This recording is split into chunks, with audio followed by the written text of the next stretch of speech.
15h-16h, Cyrielle Sarah Cohen. Bonjour à toutes et à tous et bienvenue sur Radio J. Ravi de vous recevoir évidemment pour une heure d'émission ensemble avec mes invités vus dans The Voice. Ils ont eu du succès avec leurs tubes respectifs, tout l'univers à l'Eurovision ou encore In the Stars avec le chanteur américain Benson Boone. John Steers et Philippine Lavray sont désormais les héros de la comédie musicale La Légende de Monte Cristo. Ce sera à partir du 28 janvier jusqu'au 5 janvier au Dôme de Paris en tournée des Zéniths avec une mise en scène signée, j'ai envie de dire, la star Serge Postigo. On va en parler dans un instant. C'est lui la vraie star. L'occasion, je crois, comme toujours, de découvrir notre invité en direct, mes invités plutôt en direct sur Radio J.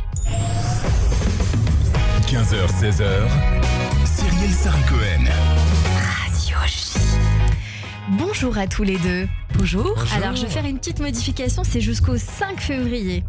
Voilà, jusqu'au 5 février, évidemment. Magnifique. Que vous serez sur scène. Merci beaucoup d'être avec moi en direct aujourd'hui. On va découvrir votre actualité, mais aussi tenter de savoir qui vous êtes, au-delà de ce que vous faites, si vous le voulez bien. Et on va voir que, comme je vous le disais, beaucoup de choses vous lient. Et on commence par le début, toujours le début. Philippine Lavray, John Steers, vous êtes tous les deux nés en juin dans les années 90, si mes informations sont bonnes. Est-ce que là c'est ok? Très bien. Philippine, vous venez du Havre avec une maman accordéoniste et vous, John Steers, en Suisse avec des parents dans le bâtiment et le commerce. Quel genre d'enfance vous diriez que vous avez eu? Une enfance. Quelle question? J'étais pas vrai, J'étais sûre que vous ne seriez pas prêt. Waouh. Une enfance musicale, en tout cas pour moi, dans le sens où il m'a fallu quand même beaucoup de temps avant de découvrir la musique. Simplement que la musique, c'était ma passion. En fait, c'était un exercice scolaire où on devait chacun présenter sa passion et il y avait des gens qui faisaient des choses extraordinaires, de l'équitation et même de la plongée sous-marine. Vous imaginez, de Suisse, où on n'a pas d'océan, on n'a pas de mer. C'est quand même compliqué. Et je me suis dit, il faut que je sache moi aussi ce que j'ai vraiment envie de faire. Et j'ai découvert le piano, puis le piano m'a amené au chant. C'est mon grand-père en fait qui m'a fait chanter. On va le dire dans un instant. Pour la première fois. Évidemment. Et ces larmes ont été tellement symboliques que je les ai gardées dans mon nom de scène. Et c'est pour ça que je m'appelle John Steers. On va en parler de ça dans un instant. Mais vous étiez quel genre de petit garçon, John, quand vous étiez petit? Alors, bébé, j'étais honnêtement le bébé parfait. Ma mère me disait qu'elle me posait parfois sur le canapé, qu'elle ne savait plus où j'étais parce que, forcément, quand elle faisait plein de choses, elle ne me retrouvait pas parce que je ne bougeais pas et je ne faisais aucun bruit. Donc du coup, j'étais vraiment le bébé, le bébé avec donc intention. Donc elle oubliait où est-ce que vous avez mis. C'est juste que comme elle s'occupait de mon frère qui lui, à l'inverse, était hyper actif et courait dans tous les sens, du coup, je pense qu'en regardant mon frère, j'ai beaucoup été inspiré par sa personnalité et après c'est moi qui, plus tard dans l'adolescence, suis devenu un peu le... T'étais observateur. Un peu le plus compliqué. Actif. Voilà, exactement. Philippine, à vous maintenant, quel genre d'enfance vous diriez que vous avez eu? Heureuse. J'ai eu beaucoup de chance. J'ai grandi comme toi avec... j'ai eu une sœur en plus. Je sais pas si t'as une sœur. Je me rappelle plus. J'ai un frère. Ah, t'as un frère seulement. Non, j'ai une sœur en plus. T'as pas de sœur? Non. Et ben voilà. Moi, j'ai une sœur en plus. Mais ma foi, j'étais bien heureuse. Et puis, j'étais une enfant un peu espiègle. Moi, je suis la dernière, en fait, de 3. Donc, du coup, j'ai l'impression que c'est une petite règle, hein, quand même. En général, les derniers sont un peu fifous. Et je suis un peu ce clown-là. Je passais mon temps à faire rire... La famille avec des blagues, je faisais des sketchs à table, je descendais de table, on me disait viens t'asseoir quoi, je sortais toujours de ma chaise, à l'école pareil. Donc voilà. La musique arrive comment, vous diriez, pour vous? Du coup ma maman qui jouait de l'accordéon, qui en joue toujours d'ailleurs, déjà c'est venu comme ça, mais mon frère et ma sœur aussi finalement ils ont grandi avec la même mère, hein, a priori, mais ils ont pas trop accroché, alors encore moins avec l'accordéon. Et moi, je sais pas, je pense que ça a développé peut-être mon oreille aussi. Et du coup, comme j'ai eu des facilités à l'oreille, j'ai commencé à apprendre le piano d'abord. Le piano m'a amené au chant aussi, comme toi. Trop bien. Et, mais plus dans la chambre, etc. Et après, ça a été la guitare, naturellement, parce que c'était stylé d'avoir une guitare au collège. Et ça devait être plus pour décorer ma chambre au départ. Et finalement, c'est avéré que c'était devenu un peu... voilà. Vous avez commencé à 5 ans à peu près. John, vous avez commencé, vous, à 7 ans. On va en parler dans un instant. Mais est-ce que vous diriez, Philippine, que votre maman a eu une incidence dans votre carrière musicale? Parce que, certes, quand vous êtes petite, vous la voyez jouer d'un instrument, mais vous avez, je crois, joué un peu avec elle. Oui. Alors, forcément que ça a eu un impact. Je pense que la famille a toujours un impact, que ce soit dans un sens ou dans l'autre, quand on a soutien, quand on n'a pas le soutien. Derrière, c'est toujours l'environnement dans lequel on grandit qui fait qui nous sommes. Et je pense qu'effectivement, ça a forcément contribué. Je jouais à de l'accordéon avec ma mère plus tard, dans un orchestre au Havre. Et du coup, on a fait quelques petites scènes ensemble. Alors, c'était à toute petite échelle, bien sûr, mais de goûter à cette adrénaline-là, déjà jeune. C'est ça. Dans un cadre de confiance aussi. C'était pas anxiogène du tout, c'était un cadre familial, donc hyper sain. Forcément, ça a associé, je pense, la musique à quelque chose du plaisir, de l'ordre de la famille, de la passion aussi. Vous dites quelque chose qui est très important, c'est le sens de la famille. On va y venir dans un instant. Pour être venu voir votre showcase, ça ressort énormément. Cette histoire, on va le dire très brièvement pour démarrer, mais la légende de Monte Cristo, c'est basé sur une histoire familiale. Et on a la sensation que justement une autre famille s'est créée par la suite avec l'équipe que vous avez montée. On va en parler dans un instant, mais puisqu'on parle de famille, on va écouter une chanson.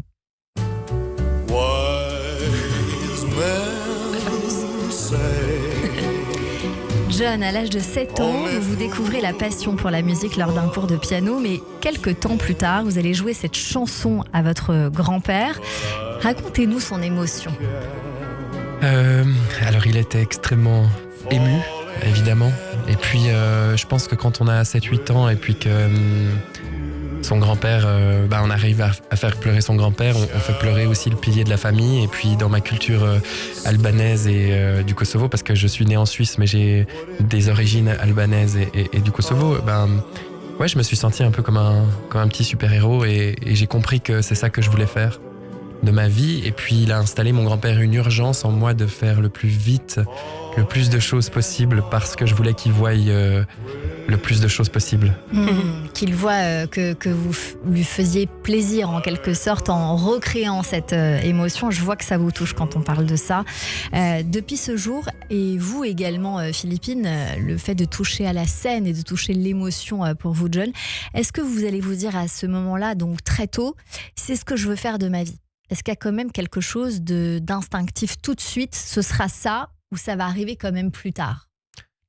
Moi, c'était instantané. C'est-à-dire que quand j'ai... je me rappelle de ce moment aussi où comment j'ai découvert le piano. Je suis allé avec mon papa dans un magasin de disques et puis j'ai vu quelqu'un avec une perruque comme ça sur un album et je me suis dit mais qu'est-ce que c'est que ce truc? Puis je demande à mon papa, je dis est-ce qu'on peut acheter ce CD? Puis du coup, j'achète le CD, je l'écoute à la maison. Puis c'est comme ça que je découvre Bach. Puis en fait, c'est pas que j'ai une ingéniosité ou peu importe, c'est vraiment que j'ai découvert Bach comme un enfant. Alors c'est Bach pour les Français, les francophones. Parce que j'allais dire, plutôt pardon. C'est vrai, mais en fait, c'est la bonne prononciation en plus, Bach. En Suisse, comme on parle allemand, je suis obligé de dire Bach. Mais du coup, forcément, en découvrant Bach, je découvre ça avec les yeux d'un enfant, donc avec beaucoup de peur. Et je me suis dit, mais si c'est incroyable, quelque chose qui puisse faire peur, alors que c'est juste du son. C'est beau. C'est toutes ces fugues et tout ça que j'ai senti tout de suite la profondeur, en tout cas la force de la musique. Puis après, vraiment, en faisant pleurer mon grand-père, j'ai vraiment eu ce déclic en me disant, mais en fait, j'ai cette même capacité que j'ai entendue. Alors évidemment, je ne suis pas Bach, mais je me suis dit, j'arrive en tout cas avec ma voix à transmettre quelque chose que l'on m'a transmis à travers un CD. Donc j'ai l'impression d'avoir aussi un petit peu ce super pouvoir. Donc ça a été vraiment un déclic très important en tout cas pour moi. Vous allez courir les émissions de télévision. La Suisse a un incroyable talent, notamment la France a un incroyable talent. Vous allez intégrer la Gustave Academy, une académie suisse de musique qui révèle des jeunes talents, et vous allez former un groupe de musique, j'imagine, avec vos copains de l'époque. D'ailleurs, c'est assez drôle. Je parle juste d'une anecdote, c'est que j'avais fait Incroyable Talent en France la même année que Marina Kaye. Très bien. Et en fait, je me rappelle qu'à cette époque-là, le jury m'avait pas buzzé, évidemment, mais m'avait dit on pense que t'es pas assez prêt et on a une chanteuse qui est prête. Et il y a une année, il y a Marina Kaye qui me contacte et qui me dit salut, j'aime beaucoup ce que tu fais, est-ce que ça te dirait de chanter avec moi sur mon nouveau titre? Et puis, vous saviez qu'elle... Et moi, je savais évidemment que c'était elle, mais elle se rappelait pas de moi. Mais c'était drôle de tout d'un coup d'avoir cette espèce de boucle qui revient. À la vie. Et vous avez fait ce duo ou pas? Et on a fait ce duo. Avec les frères Salah? Avec les frères Salah, exactement. Vous allez créer un groupe de musique, John Steers and the Weeping Willows. C'est un groupe que vous n'avez jamais lâché. Enfin, vous avez travaillé On a bien travaillé- après encore ensemble. Exactement, on a travaillé plus de 5 ans ensemble. En fait, donc j'ai eu toutes ces émissions de télévision. À mes 12-13 ans, j'ai reçu une proposition de Sony. Et puis je me suis dit non, c'est bon, il faut que j'aille à l'école. Et j'avais eu beaucoup de retard. Et je me rappelle être arrivé dans des bureaux gigantesques. Et puis ils essayaient déjà à l'époque, en tout cas, de créer un espèce de collectif d'enfants. Et puis, du coup, j'ai dit non. Et puis, j'ai continué ma vie normalement. Et puis, à mes 18 ans, j'ai dit c'est bon. J'ai commencé à composer, j'ai commencé à faire de la musique de mon côté. Maintenant, j'ai envie de partager avec d'autres gens. Et puis, surtout, comprendre aussi le milieu musical en Suisse. Et puis, du coup, c'est pour ça que j'ai formé grâce à la Gustave Academy et aux musiciens que j'y ai rencontrés, on a décidé de faire un groupe. On est restés solides ensemble. Et puis voilà, et puis après Vous avez fait un premier album. On a fait un premier album, exactement. On va en parler dans un instant. Philippine Lavray, après un bac littéraire, un bac L, vous avez su des études dans le secteur, c'est ça? Un bar littéraire. Un bac. J'étais obligée de la faire, je suis désolée. Vous avez bien fait. Dans Ça le m'a secteur social, vous allez vous faire recruter comme animatrice au sein d'une école maternelle. Mais je crois que la musique, elle a été Ça a plus duré forte. 6 mois, C'est cette ça. histoire. Ça a été Ah ouais, non, court. vraiment, j'ai pas du tout. Alors moi, à contrario, j'ai mis jusqu'à mes 21 ans pour me dire, ouais, c'est ça que je veux faire. C'est ça. Moi, avant, c'était pas du tout une option de métier. Parce qu'en fait, c'était tellement normal. C'est comme si j'aimais cuisiner, j'aime faire de la musique. J'aime, mais passionnément, par contre. Mais par contre, ça n'a jamais été une option de métier, soit parce que j'y croyais pas, soit parce qu'inconsciemment, j'avais peur de pas y arriver. Je sais pas trop où ça se place, mais peu importe. En tout cas, c'est devenu un déclic à The Voice, personnellement. Quand j'ai professionnalisé cette passion, entre guillemets, dans un contexte ultra pro qu'est The Voice, par exemple. Comment vous arrivez à The Voice? Alors moi, c'est un peu rigolo, mais j'ai été donc repérée sur une vidéo YouTube à 200 vues. Je sais pas comment, mais ils m'ont vue. Et j'ai répondu favorablement parce que je venais de finir mes études, j'allais avoir mon diplôme et j'étais un peu je savais pas trop exactement où aller. Je voulais quand même aller vers la culture socio-culturelle, mais je savais pas trop. Et donc, je me suis dit, allez, pourquoi pas tenter The Voice? Finalement, ils m'ont pas prise. Genre, j'ai reçu un mail automatique un peu bizarre. Et j'étais un peu deg parce que je m'étais dit, je m'étais faite à l'idée que j'allais peut-être faire ça. Donc, j'étais un peu triste, mais sans plus. Et puis, 2 semaines avant les auditions à l'aveugle, vraiment, en bas de chez moi, est organisé un grand casting dernière minute, comme ils font parfois. Ah. Au Havre. Et la radio locale avec laquelle je travaille de temps en temps, mais vraiment au loin, m'ont dit viens chanter une chanson, on sait jamais. J'y suis allée vraiment, mais alors plus mes chignons à l'arrache, pas maquillée, parce que pour moi c'était mort en fait.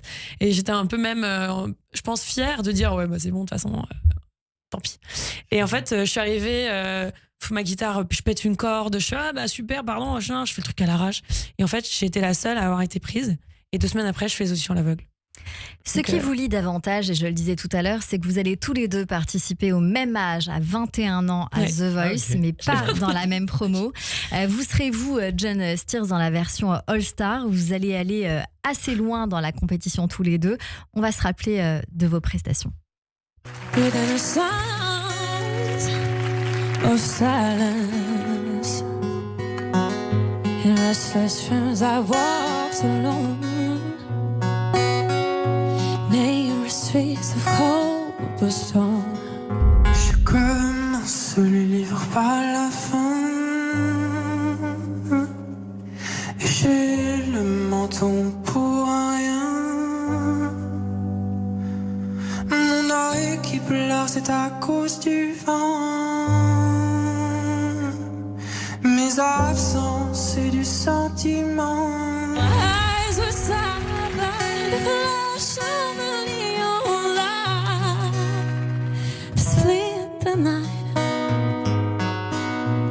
and that's the sound of silence.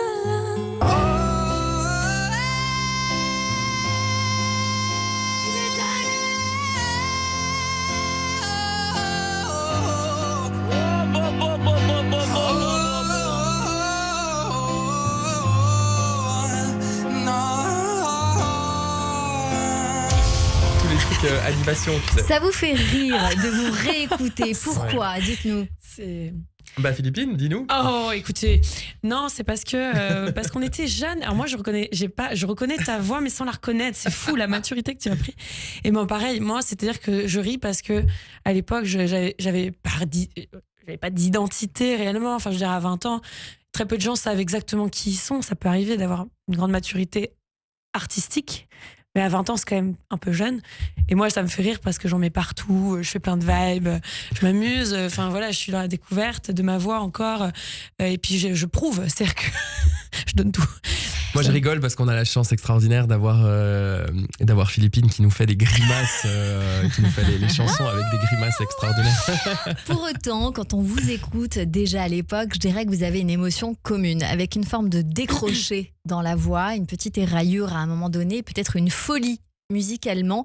Qu'est-ce qui vous lie ? Mais je pense que au-delà du son, dans l'aspect général, dans l'attitude qu'on a, on a beaucoup d'innocence. Moi, c'est ça, ça me fait rire, mais en même temps, à l'intérieur, il y a une petite larme de nostalgie, forcément, Bah oui. sur cette espèce d'innocence que, de toute façon, qu'avec le milieu, on perd, en fait. On a une naïveté au début. Hein. C'est cet enfant intérieur. Finalement, c'est le combat de tous les adultes. Hein. C'est essayer de retrouver cet enfant intérieur. Et il y a beaucoup de maladresse, en tout cas dans la voix, forcément, et ça nous fait rire parce qu'aujourd'hui, la télé, je dis pas c'est dur. qu'on chante 1 milliard de fois mieux, mais on en a beaucoup plus conscience, je pense, aujourd'hui. Plus de maîtrise. Plus de maîtrise, évidemment, et puis il y a eu du travail quand même Oui, c'est pour ça. en 10 ans. Entre-temps, ouais. Mais c'est vrai qu'il y a cette innocence aussi quand même qui, parfois, moi en tout cas, me rend nostalgique. Qu'est-ce que j'aimerais revenir à cette première fois? Et en l'occurrence, pour cette prestation des auditions à l'aveugle, je me rappelle qu'à un moment donné, je tape sur le piano, et puis les gens se rappelaient de moi comme celui qui tape à un moment donné sur le piano. C'était un moment où, en fait, quand on était aux auditions à l'aveugle, aux auditions avant l'audition à l'aveugle, je chantais une chanson de Grace Jones, et je sentais que l'attention des directeurs de casting n'était pas là. Il y en a qui parlaient au téléphone. Ils savent que je les adore, hein, mais ils parlaient au téléphone, ils n'étaient pas concentrés. Je me disais, bon, ok. Et j'ai commencé à taper sur ce piano exprès pour leur capter l'attention. Et je me rappellerai de Bruno Berberes, le directeur de casting, qui m'avait dit j'aime comme tu oses. Et c'est vrai que en vieillissant, en grandissant, parce qu'on est encore jeune, mais en grandissant, on perd ça, je trouve. On ose moins oser, on perd un peu en audace, on se calme. Et c'est vrai que c'est dommage parce que j'aimerais bien qu'on retrouve un peu cet enfant intérieur. Et c'est ce que ce spectacle nous propose, c'est qu'en fait, pour nous, c'est la première fois qu'on se retrouve dans une comédie musicale. Donc pour nous, c'est aussi une manière de retrouver cette innocence. Est-ce que c'était un rêve de jouer dans une comédie musicale? Parce que souvent, quand on est sur scène, qu'on chante, on a envie de se dire j'aimerais que ce soit tous les jours, peut-être avec un costume, peut-être jouer. On m'a posé cette question tout à l'heure et c'est marrant parce que je disais justement que c'était pas un rêve qui était personnellement dans ma liste un peu évidente des rêves du genre faire un grand voyage, faire une tournée perso, etc. Par exemple, des rêves un peu plus flagrants. Mais par contre, ça vient cocher une case que j'avais même pas imaginé pouvoir ou vouloir cocher, mais qu'aujourd'hui je me retrouve à cocher et avec un grand plaisir. C'est beaucoup de surprises. Donc c'est en soi un rêve parce qu'on aime la surprise, nous les artistes et je pense les grands enfants aimons ça. C'est ça. Et le fait d'effectivement jouer dans les costumes, alors c'est pas que jouer dans les costumes, c'est-à-dire chanter des chansons en costume, danser en même temps. Ouais, c'est ça. Jouer la comédie, ça reste quand même quelque chose d'un peu fou. Et donc c'est un peu dur à imaginer, mais quand ça nous arrive, on est hyper heureux, je crois. Avant d'évoquer tout cela, vous avez tous les deux connu une petite première heure de gloire. Vous, John, vous êtes allé jusqu'à l'Eurovision en 2021 à Rotterdam en représentant la Suisse avec ce titre Tout l'univers. Vous arrivez en 3e place derrière la France et l'Italie. Vous donnez à la Suisse le meilleur classement du pays depuis Annie Cotton en 93. Et vous, Philippine, vous avez cartonné avec la version française de In the Stars avec le chanteur américain Benson Boone il y a 2 ans. Cette chanson a été nommée à plusieurs reprises. Qu'est-ce que ces 2 expériences vous ont apporté? Et à chaque fois, il faut se qualifier. Et c'est aussi en ça où je me dis que ça vous lie davantage. Se qualifier, c'est-à-dire C'est-à-dire que vous, la chanson avec Benson Boone, elle était nommée à la chanson de l'année sur TF1 ou Energy Music Award. Il y a une forme de qualification. Et puis déjà, moi je pense, peut-être que tu seras d'accord, il y a une forme de reconnaissance qui, en tant qu'artiste, est quand même importante, on va pas se mentir. Mais au-delà de la reconnaissance, c'est un cercle vertueux. C'est-à-dire qu'on vient toucher les gens. Donc les gens nous apportent en retour beaucoup de reconnaissance aussi. Et nous, on leur est reconnaissant aussi de porter la chanson plus loin que nous le faisons déjà. Et je vois ça avec In the Stars personnellement, ça parle quand même du deuil. Je reçois encore aujourd'hui des tonnes de messages ça m'a aidé à pour me soigner passer- du cancer. Ça m'a Ouais. aidé dans mon deuil. On l'a passé à l'enterrement. On la vit encore, cette chanson au Je me quotidien. permets de vous couper Ouais. parce que là, vous évoquez le cancer. Il y a une chanson qui s'appelle Cancer, une Oui. chanson à vous. Donc, c'est hyper étrange que vous évoquiez ça. Ouais. Parce que dans votre titre, il y a ça. Est-ce que vous diriez que ces deux succès vous ont préparé pour un plus grand succès ou à une résistance à la scène et à la pression? Évidemment, en fait, je pense Ouais, que c'est chaque sûr. expérience musicale nous fait grandir. Même les échecs, d'ailleurs. Enfin, les échecs, entre guillemets. Et c'est évidemment, c'est des expériences qui sont fortes humainement. Moi, pour le coup, l'Eurovision, ça a été pendant en plus pendant le Covid. Donc c'est vrai que on pensait à la fin des concerts en présentiel. On était dans une période un peu apocalyptique, donc Ouais. on se disait mais qu'est-ce que ça va être la suite? Est-ce que ça va être que des concerts en streaming? Est-ce qu'on va perdre le contact humain? Donc de se retrouver dans une salle comme ça avec le tiers d'un stade rempli avec des gens assis toutes les 5 places, enfin c'était vraiment, Glauque. c'était un peu bizarre en fait. C'était une expérience qui était vraiment difficile à vivre d'un côté, mais en même temps qui a été extrêmement m'a fait grandir dans mon apprentissage et puis dans ce que je voulais vraiment savoir de la musique et faire de la musique. Ça nous teste en fait, ça teste nos limites parce qu'on reçoit beaucoup d'amour, on reçoit aussi évidemment un peu de haine, sinon c'est pas drôle. Et je pense que ça nous apprend en fait Ça tout le porte, positif, ouais. tout le négatif. Nous on en ressort que du positif. Et puis l'idée pour nous c'est de pouvoir évoluer et de proposer de la musique qui continue à toucher, comme le dit Philippine. La raison de pourquoi on fait de la musique, c'est parce qu'on a envie de marquer les gens. Moi plutôt D'entrer dans leur vie, en fait. plutôt que de la reconnaissance, c'est vraiment de pouvoir les marquer, de pouvoir les marquer en fait émotionnellement. Moi c'est vraiment les Oui, larmes, c'est le bien plus sûr, important. C'est ça, de raconter des choses. Vous restez avec nous, on continue cette émission avec mes invités John Steers et Philippine Lavray. On va parler dans un instant de la comédie musicale La Légende de Monte Cristo à partir du 28 janvier jusqu'au 5 février au Dôme de Paris en tournée des Zéniths mise en scène Serge Postigo. On revient dans un instant juste après le rappel des titres sur Radio J.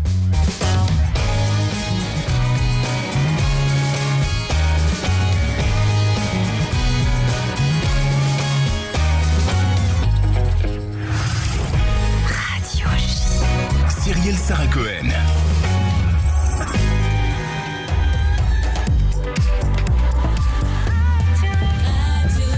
– 15h30 sur Radio J. Bonjour et bienvenue. Tout de suite le rappel des titres avec Nina Alouche.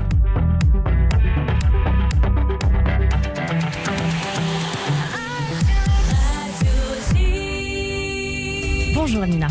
Bonjour Cyrielle, bonjour à toutes et à tous. À la une de l'actualité, des véhicules de la Croix-Rouge se dirigent actuellement vers un site de transfert dans le centre de la bande de Gaza pour récupérer la dépouille présumée d'un otage décédé détenu par le Hamas et le djihad islamique palestinien.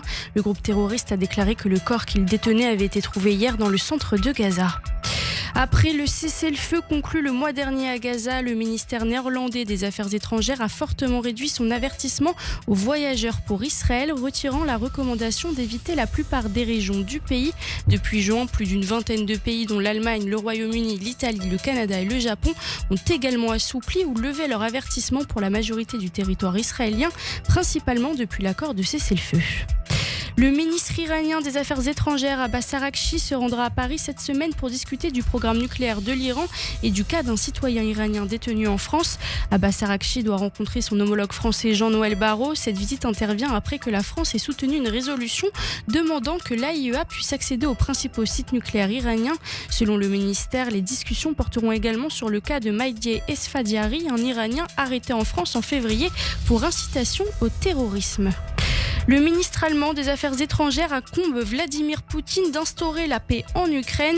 Une réunion informelle du Conseil des Affaires étrangères de l'UE est prévue demain. Au moins 6 personnes ont été tuées à Kiev, dont de nouvelles frappes russes dans la nuit. Enfin, en France, Jean-Luc Mélenchon, leader de la France Insoumise, a exprimé sa solidarité avec Julien Terry, un enseignant-chercheur de l'université Lyon 2, critiqué pour avoir publié sur les réseaux sociaux une liste de, je cite, génocidaires à boycotter, 20 personnalités dont la majorité sont de confession juive. Mélenchon affirme que le professeur subit un ciblage de la LICRA sur des prétextes fallacieux. La Ligue contre le racisme et l'antisémitisme avait accusé Julien Terry de faire des listes comme sous l'occupation. Et merci beaucoup Nina Alouche. On vous retrouve à 16h pour le journal complet. Tout de suite une courte pause et c'est la suite de notre émission avec John Steers et Philippine Lavray sur Radio J. Radio Radio J. C'est bon pour la santé. Le MAG, Serge et Nicolas Rafale. Radio J. Bonjour, c'est Serge. Bonjour, c'est Nicolas. On se retrouve tous les mardis de 21h à 22h sur Radio J. Au programme, médecine, chirurgie, bien-être et santé. Rendez-vous avec les Rafales père et fils sur Radio J. Radio J. Radio J. Cet hiver, on part où? Sous le soleil de Hanouka, Jérusalem, Tel Aviv et là tout la mer Morte. Entre fêtes, découvertes et couchers de soleil incroyables. Tu veux dire chaleur, musique, falafel et lumière? Exactement, en Israël, la chaleur, ce n'est pas qu'une question de météo. Info sur goisrael.com ou auprès de votre agence de voyage. C'est le moment de franchir le pas et d'écrire une nouvelle page de votre avenir. Le 90e salon de l'immobilier de l'investissement iCube vous ouvre ses portes le dimanche 30 novembre à Paris. Découvrez les meilleurs projets neufs, biens en seconde main, location, solutions de financement et des conseils personnalisés pour votre alia avec les conseillers de la mairie de Jérusalem et de Calita. Rendez-vous dimanche 30 novembre dès 10h30 au Centre européen du judaïsme, Paris 17e. Avec iCube, l'avenir s'écrit aujourd'hui. Entreprises, commerçants, restaurateurs, associations, pour communiquer en direction de la communauté juive, dprj.fr. Radio J. Les meilleurs horaires de la fréquence juive. Actualité juive. L'hebdomadaire incontournable de la communauté. Communiquer en Israël. Studio Kalita. Pour accroître votre notoriété et gagner des parts de marché, DPRJ, service publicitaire exclusif de Radio J, Actualité juive et Studio Kalita. 01 53 75 25 55. DPRJ, premier régie média de la communauté. 15h-16h, Cyrielle Sarah Cohen. De retour sur l'antenne de Radio J. Merci de passer votre après-midi avec nous jusqu'à 16h avec mes invités aujourd'hui, Philippine Navray et John Steers, pour parler de la comédie musicale La Légende de Monte Cristo. C'est à partir du 28 janvier jusqu'au 5 février au Dôme de Paris, mais aussi en tournée des Zéniths avec une mise en scène de Serge Postigo. Comment vous êtes arrivé sur ce spectacle? Alors là, on est arrivé sur ce spectacle parce que déjà on a fait la rencontre, je pense tous les deux, de Roman Nakash, l'un des fils Nakash. Et voilà, on salue d'ailleurs toute la famille qu'on aime de tout notre cœur. C'est devenu d'ailleurs un peu c'était les premières personnes à nous avoir réellement contactés. Ensuite, on a fait l'équivalent d'un casting en quelque sorte. On a évidemment rencontré Serge Postigo, le metteur en scène. On a rencontré, je pense, quelques personnes de l'équipe. Et puis, je pense que le lien s'est fait assez facilement. Moi, j'ai su assez rapidement que j'étais prise, on va dire, en tant que Mercedes. Et puis, je ne savais pas qui allait être Monte Cristo. Et quand je l'ai su, que toi tu savais, je pense qu'on s'est fait un petit FaceTime ce jour-là. On était hyper heureux de savoir que l'un. Vous connaissiez? Oui, on se connaissait un petit peu. On se connaissait parce qu'on s'était déjà rencontrés dans des soirées d'artistes. Alors c'est tout ça. Mais c'est vrai que ouais, entre autres. Je crois qu'ils m'ont d'abord contacté parce qu'ils voulaient d'abord chercher un compte. Et puis on a. Voilà, ils m'ont dit assez rapidement qu'ils ont pensé à moi pour ce spectacle et ils voulaient forcément quand même qu'on fasse un casting parce qu'ils n'avaient aucune idée de mon niveau de comédien. Ils avaient une idée du niveau de chanteur, mais pas de comédien. Et puis évidemment, il y a de la danse parce qu'on a la chance extraordinaire d'avoir Serge Postigo à la mise en scène, mais on a aussi Nicolas Huchard, qui est le chorégraphe de Madonna, de Lady Gaga, entre autres, et tant d'autres sur ce projet. On a Jean-Daniel Vuermo pour les costumes, qui a gagné un César. On a Emmanuel Roy, qui fait toute la scénographie, qui fait des scénographies extraordinaires, qui a fait Les Misérables. Donc franchement, on a énormément de chance d'être extrêmement bien entouré et évidemment au cœur de ce projet, et c'est ce pourquoi moi en tout cas j'ai dit oui. On a la famille Nakash, on a non seulement Roman et Stéphane, mais on a aussi Norbert, et puis c'est vrai que c'est une famille qui moi en tout cas, toi aussi, qui nous a tout de suite mis en confiance et puis qui nous a dit écoutez, on sait que c'est votre première comédie musicale, mais on vient vous chercher en tant qu'artiste et pas en tant que comédien de comédie musicale, donc on a aussi envie d'avoir votre ressenti, vos compositions, vos écritures. Donc on a eu la chance aussi de pouvoir participer à l'écriture des chansons. À l'écriture des chansons avec Roman qui est le directeur artistique autour et musical autour de cela, mais il y a d'autres auteurs également. Racontez-nous l'histoire de ce spectacle. Vous êtes amoureux sur scène? C'est ça. On commence jeune et incrédule. Et puis on finit presque vieux et complètement désespéré et anéanti par la vie. C'est un peu ça. On a la chance que le Monte Cristo de Dumas est extrêmement rempli de tellement de détails, de tellement d'histoires différentes que Serge en tout cas et les livrettistes ont eu cette chance extraordinaire de vraiment pouvoir construire une histoire. Donc c'est vrai qu'on nous pose assez souvent la question, évidemment grâce au succès du film, qu'est-ce qu'il y a de commun avec le film, mais en fait il y a tellement déjà de choses à raconter dans le livre, donc la comédie musicale est basée sur le livre, mais la différence on va dire c'est que l'idée de ce spectacle, évidemment, comme c'est une comédie musicale qui a pour but de réunir, et puis les comédies musicales, on les connaît, elles ont cette envie-là, en tout cas, d'être un bon moment. L'idée, c'est de mettre en avant l'histoire d'amour plutôt que vraiment la vengeance uniquement. Est-ce que ce sera donc bien chanté et parlé aussi, comme dans les comédies musicales? Donc vous allez devoir avoir aussi ce rôle de comédien. Il y a beaucoup sur de scènes scène, de jeu, avec la voix de Francis Huster pour jouer Alexandre Dumas. C'est ce qu'on a vu dans le showcase. D'autres artistes, évidemment, notamment Carla Donna et d'autres, pour ceux que j'ai retenus, mais vous êtes très nombreux. Je veux juste rappeler quelques chiffres. 1000 candidatures aux auditions, 1600 vidéos d'audition, 250 sélectionnées, 22 au total pour livrer cette histoire sur scène, 80 personnes en tournée à travers 3 pays, 150 costumes, 20 décors. Bravo. Alors pour les costumes, vous allez me raconter ça. 20 décors, 53 villes, 22 chansons, 400 000 billets à vendre. Je tiens juste à parler de la musique avant toute chose. Très moderne pour une comédie musicale. Je trouve que c'est assez rare, avec 2 chansons qui ont déjà été dévoilées, L'éclat de nous que vous interprétez ensemble et Les rues de Paris chantées par vous, Philippine. On va découvrir les extraits.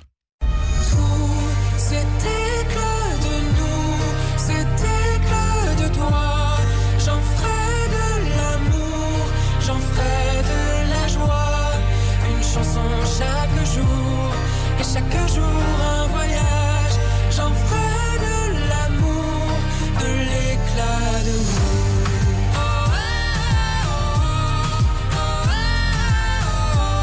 J'en ferai de l'amour, de l'éclat de nous. Je ne veux plus vivre dans la tristesse, plutôt mourir dans la tendresse. Si près de toi. Et pendant que nous sommes en direct, on vient d'apprendre qu'il y a une date supplémentaire. Ça commencera pas le 28, mais le 27 janvier au Dôme de Paris.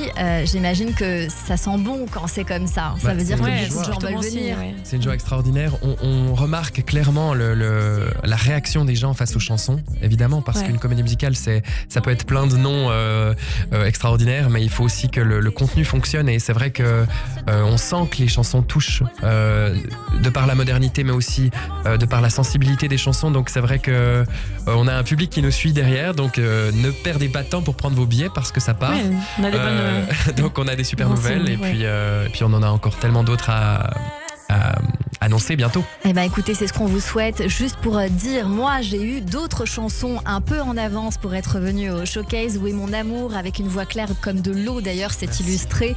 Regarde devant, les voix se marient à merveille. Le refrain est superbement écrit. Tout ça c'est dispo sur les plateformes, je crois déjà. Ben voilà, c'est le cas de dire à nos auditeurs, venez écouter ça. Le refrain de Regarde devant est superbement écrit, le tempo est fou. Tu veilles sur moi, Single, l'éclat de nous que nous sommes en train d'écouter, magnifique, et Viser les étoiles aussi, que j'ai trouvé vraiment très très beau à découvrir. Ça pourrait être des tubes à part entière hors comédie musicale. On est d'accord. Merci beaucoup pour cet échange. On va vous emmener tout de suite au théâtre. Et mes acclamations, mon enthousiasme, viva notre bienfaiteur. Olé, olé, olé. Bonjour Hélène Kuttner. Bonjour Cyrielle, bonjour Philippine et bonjour Bjorn. Jones. Cheers. Alors, vous l'avez dit, dans la légende du conte de Monte Cristo, dont vous êtes les artistes vedettes, il y a un jeune homme, vous-même, Edmond Dantès, injustement emprisonné. Il y a l'amour de ce jeune homme pour la fiancée Mercedes, à côté de moi. Il y a la souffrance de Dantès durant 14 années de prison, puis la revanche splendide dans la peau d'un comte riche, puissant, qui va se venger de tous ses ennemis. Eh bien, tous ces sentiments, toutes ces émotions, on les retrouve dans un très beau spectacle qui se joue en ce moment à la Comédie Française et qui s'appelle L'école de danse de l'italien Carlo Goldoni. C'est ce spectacle dont j'avais envie de vous parler aujourd'hui, ajoutant que les comédiens dansent et qu'ils chantent parfois. C'est une pièce très peu connue et que l'on redécouvre aujourd'hui. Absolument, Cyrielle, parce que autant nous connaissons le théâtre de Goldoni avec ses best-sellers, La Locandiera, Les Jumeaux Vénitiens, La Serva Amorosa, mais l'école de danse fait partie des pièces qui n'ont pas eu du tout de succès à l'époque. D'ailleurs, l'auteur ne l'aimait pas trop, on ne sait pas pourquoi. Quelle bonne idée a eu donc Clément Hervieux-Léger, le metteur en scène et le nouveau chef de troupe du Français, de faire retraduire la pièce et de la monter aujourd'hui d'une manière vivante et très contemporaine. Alors, le sujet, nous sommes dans une école de danse à Florence au 19e siècle, à peu près à la même époque d'ailleurs, où Alexandre Dumas écrit La légende de Monte Cristo. Le directeur de l'école, joué par Denis Podalides, est un vieil envieux qui attire des jeunes danseuses et danseurs sans le sou pour les martyriser, profiter de leur dévouement ou de leur talent pour les vendre, entre guillemets, ensuite à des impresarios plus ou moins honnêtes avec promesse de tournée. Est-ce que les jeunes danseurs vont se laisser faire ? Eh bien, oui et non, mais pas toujours, parce que justement, les filles, certaines danseuses, évidemment, vont se rebeller et vont tout faire pour s'enfuir de cet endroit qui les emprisonne. Il faut vous dire que la fuite idéale à cette époque pour les jeunes filles était de se marier. Voilà, comme vous le savez.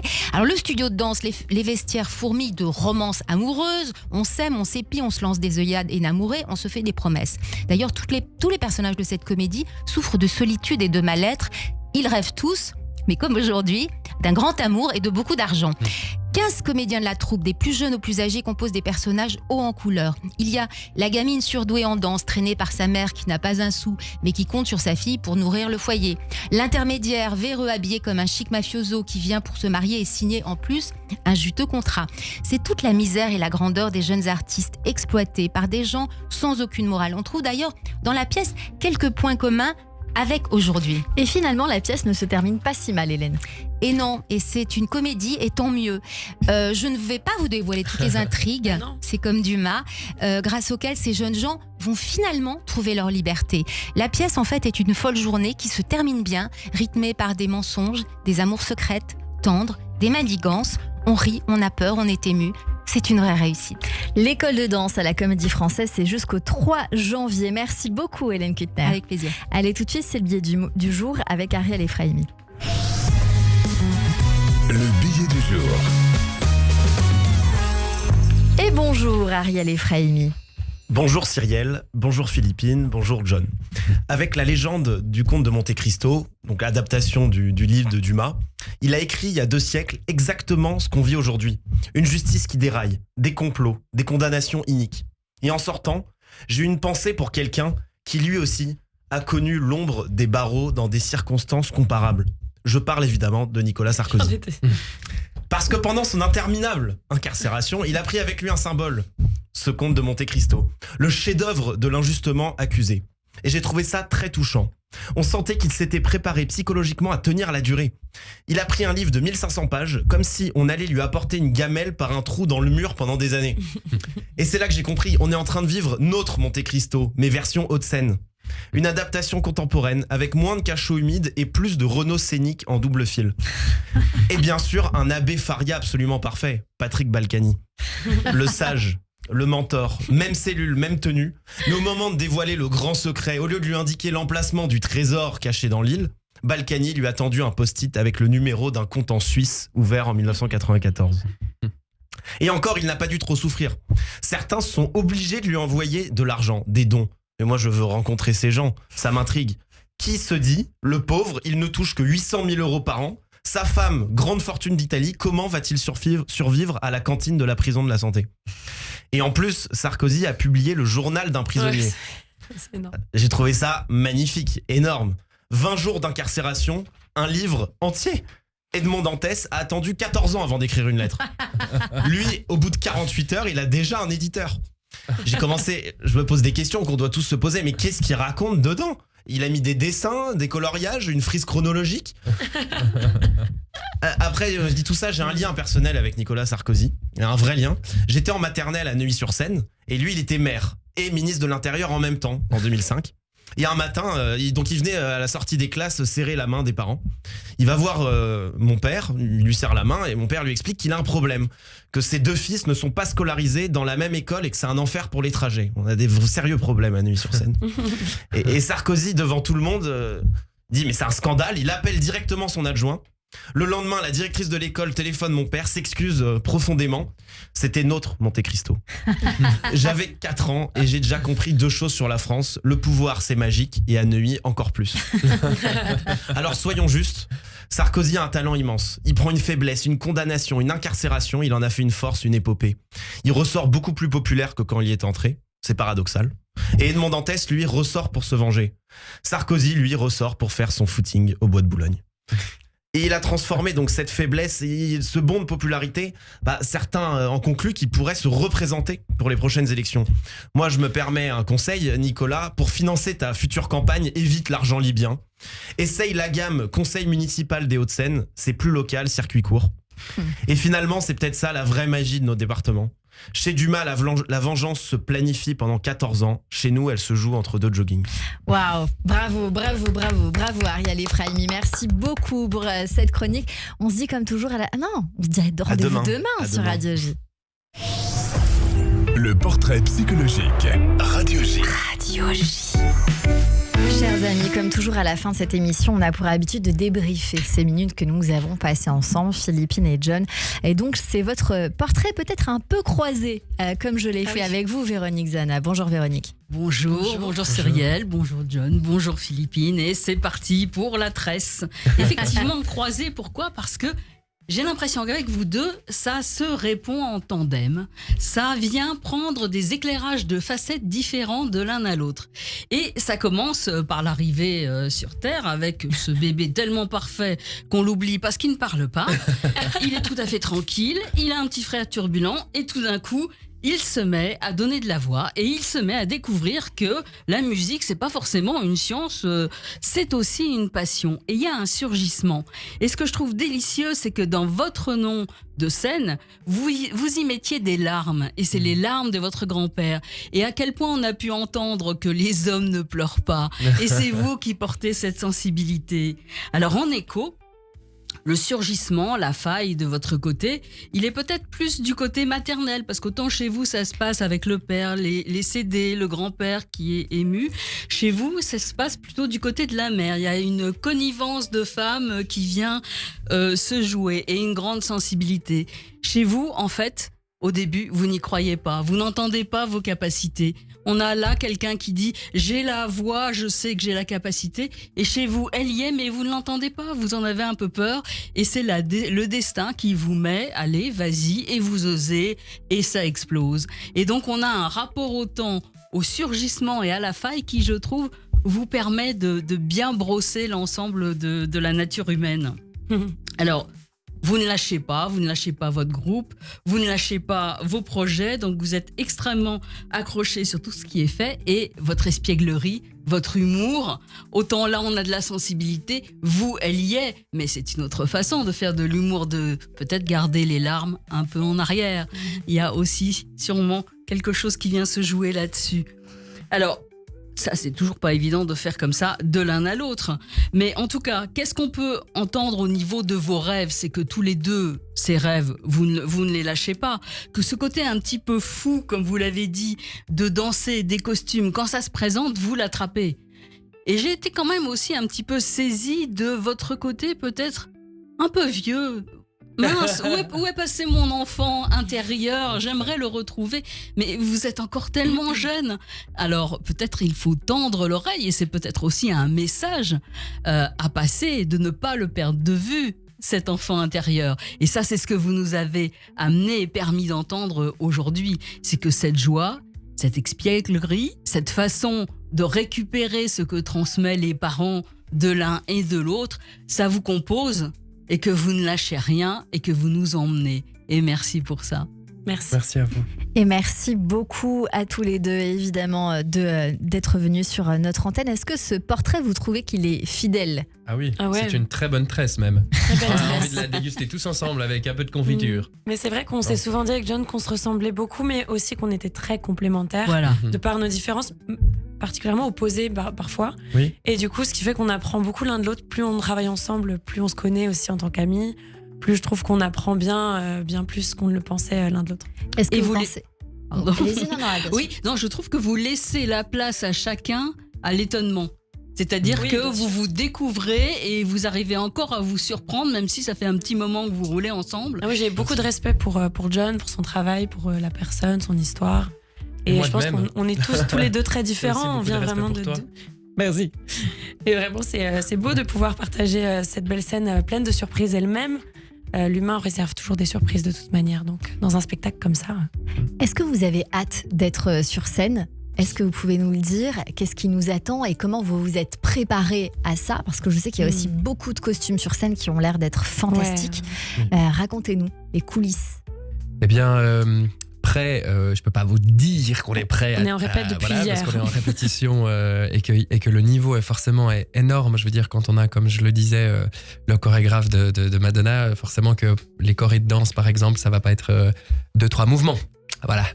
Donc on est dans des conditions, et puis pareil avec Serge Postigo, le metteur en scène, on nous demande d'aller chercher vraiment la subtilité dans le personnage. Edmond Dantès, c'est un personnage qui est très difficile à jouer. C'est pas c'est pas un personnage exagéré. C'est quelqu'un, c'est un homme qui a souffert, qui est dans la vengeance, mais qui n'a pas juste envie de se venger, qui veut aller retrouver cet amour perdu. Donc c'est finalement un peu l'histoire de tout le monde. On a tous été trahis par quelqu'un, on a tous voulu se venger, et puis on a tous été rattrapés par l'amour. Donc en fait, c'est des sentiments humains qui sont extrêmement proches de l'être humain. Donc Edmond, c'est pas que Edmond d'ailleurs, c'est Edmond, Monte Cristo, il y a Villemort, il y a tous les personnages qu'il joue pour se déguiser. Et je pense que du coup, tu peux t'attendre, le public peut s'attendre surtout à voir un Monte Cristo, mais pas que, des personnages hauts en couleur, de par effectivement la complexité du rôle en lui-même qui est déjà énorme, mais tous les autres personnages aussi ont cette dualité. C'est un gros spectacle. Parfois, il y a des personnages qui sont évidemment plus exagérés, mais c'est vrai que Monte Cristo, on parle de prison, mais en fait, en réalité, on a peut-être tous au fond de nous quelque chose qu'on n'a pas réglé avec quelqu'un. On a tous ce petit Notre prison, exactement, qui fait que on a tous une connexion en tout cas avec ce personnage-là. Et il y aura des messages certainement à choper pour chacun de différentes manières. Oui, bien sûr. Oui. J'ai remarqué aussi qu'il y a une façon adaptée très actuelle en plus de la musique dans ce spectacle, avec notamment 2 femmes sur scène qui ont l'air de s'aimer d'amour. Oui. Donc ça, c'est l'occasion d'en parler. Est-ce qu'il y a d'autres sujets comme ça qui ont été adaptés à notre époque ? Alors, il y a une phrase que j'aime beaucoup, que ma meilleure amie, donc Hermine, dit à Mercedes. À un moment, elle dit « Nous sommes en 1815, chère amie. La révolution est passée par là, désormais nous sommes libres. » Et moi, je réponds « Tu parles d'une liberté, un mot au féminin qui ne profite qu'aux hommes. » Et on se rend compte qu'effectivement, à l'époque, elle devait certainement se dire ça, mais on le sait qu'aujourd'hui, on peut encore le dire, malheureusement. Et en fait, c'est rigolo de dire, nous sommes en 1815, cher ami, on est en 2025, c'est bon, c'est réglé. Et en fait, non. En fait, et je trouve que de jouer avec des mini jokes comme ça, c'est pas de l'anachronisme, parce que finalement, on le dit comme on le dirait à l'époque, mais on se rend compte qu'il y a presque pas d'anachronisme. En fait, à l'époque, c'est comme aujourd'hui. Il y a encore des sujets qui touchent, on le dit souvent, la vengeance, l'amour, la tromperie, les mensonges, tous les vices et aussi les belles choses que l'humain peut ressentir sont des choses qui, en 1815, existent, mais sont valables encore aujourd'hui. Comme disait John, on a tous en nous notre prison, on a tous quelque chose en nous du Tennessee. Non, je rigole. Mais en quelque sorte, vous allez... L'espiègle est de retour. Vraiment, je suis obligée, ça sort tout seul. Mais oui, je suis sûre que vous allez aussi quelque part vous reconnaître au moins dans un des personnages.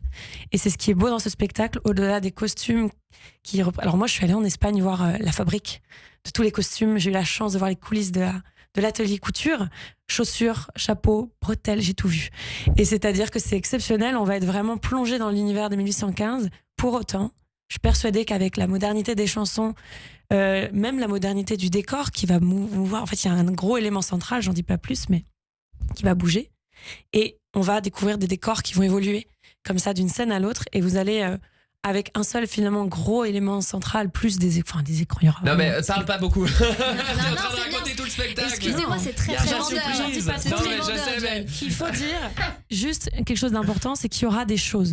Vous allez payer votre billet, vous allez en avoir pour votre argent parce que vraiment, il y a des décors incroyables, des costumes incroyables, des chorés incroyables, des personnages joués en couleur, je le disais. Moi, je vous dirais, laissez marcher votre imagination, mais fiez-vous aux chansons que vous entendez sur les plateformes et tout ça. Mais oui.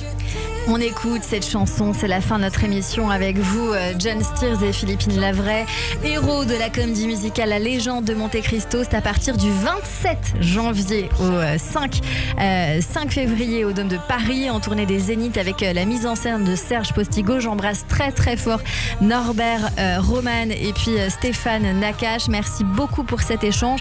On va venir évidemment vous voir sur scène.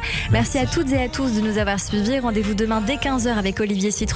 Et je tenais à terminer cette émission parce qu'on rend un petit peu en avance après les chansons que nous sommes en train d'écouter par vos albums respectifs que je tenais forcément à honorer.